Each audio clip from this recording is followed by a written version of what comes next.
The Art of Worldly Wisdom, Baltasar Gracian. Find out each man's thumbscrew. 'Tis the art of setting their wills in action. It needs more skill and resolution. You must know where to get at any one. Every volition has a special motive which varies according to taste. All men are idolaters, some of fame, others of self-interest, most of pleasure. Skill consists in knowing these idols in order to bring them into play. Knowing any man's mainspring of motive, you have, as it were, the key to his will. Have resort to primary motors, which are not always the highest, but more often the lowest part of his nature. There are more dispositions badly organized than well. First, guess a man's ruling passion. Appeal to it by a word, set it in motion by temptation, and you will infallibly give checkmate to his freedom of will. Prize intensity more than extent. Excellence resides in quality, not in quantity. The best is always few and rare, much lowers value. Even among men, giants are commonly the real dwarfs. Some reckon books by the thickness, as if they were written to try the brawn more than the brain. Extent alone never rises above mediocrity. It is the misfortune of universal geniuses that in attempting to be at home everywhere are so nowhere. Intensity gives eminence, and rises to the heroic in matter sublime. Common in nothing. First, not in taste, O great and wise, to be ill at ease when your deeds please the mob. The excesses of popular applause never satisfy the sensible. Some there are such chameleons of popularity that they find enjoyment not in the sweet savors of Apollo, but in the breath of the mob. Secondly, not in intelligence.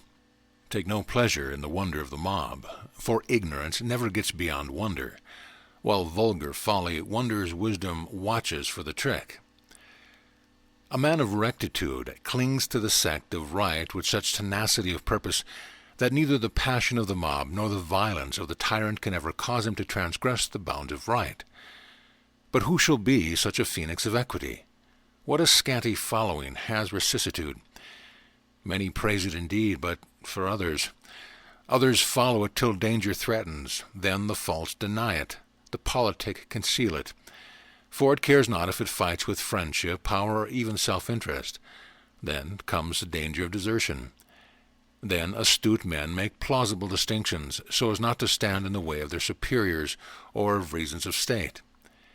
But the straightforward and constant regard dissimulation as a kind of treason, and set more store on tenacity than on sagacity.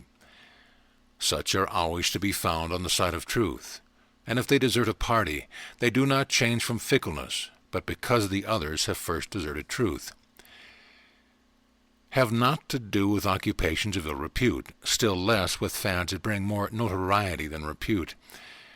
There are many fanciful sects, and from all the prudent man has to flee. There are bizarre tastes that always take to their heart all that wise men repudiate. They live in love with singularity. This may make them well known indeed, but more as objects of ridicule than of repute.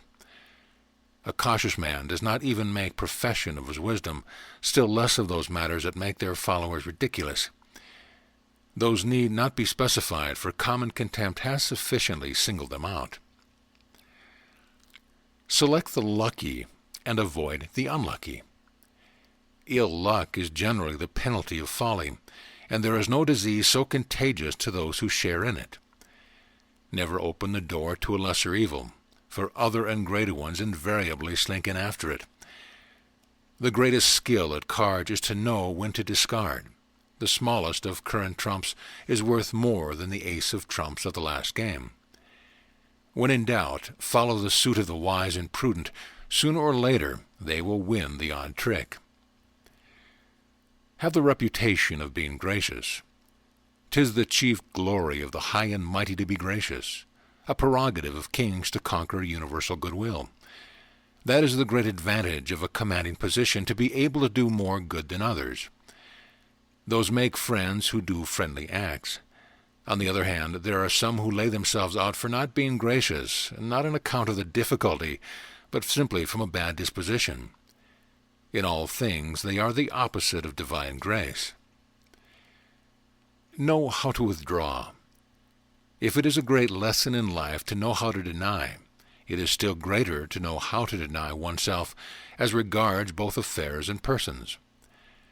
There are extraneous occupations which eat away precious time.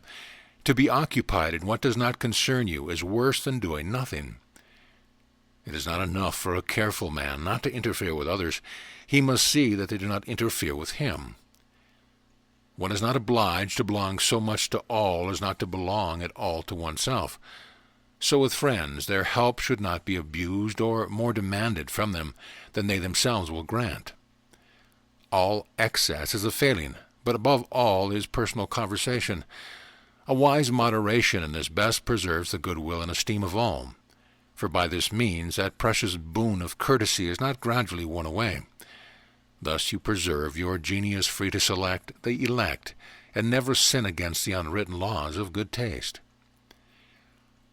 Know your strongest point, your preeminent gift. Cultivate that, and you will assist the rest. Everyone would have excelled in something if he had known his strong point. Notice in what quality you surpass and take charge of that. In some, judgment excels, in others valor. Most do violence to their natural aptitude and thus attain superiority in nothing. Time disillusions us too late of what first flattered the passions. Think over things, most over the most important. All fools come to grief from want of thought. They never see even the half of things, and as they do not observe their own loss or gain, still less do they apply any diligence to them. Some make much of what imports little, and little of much, always weighing in the wrong scale. Many never lose their common sense because they have none to lose.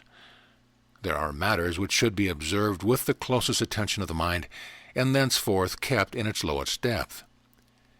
The wise man thinks over everything, but with a difference, most profoundly where there is some profound difficulty, and thinks that perhaps there is more in it than he thinks. Thus his comprehension extends as far as his apprehension.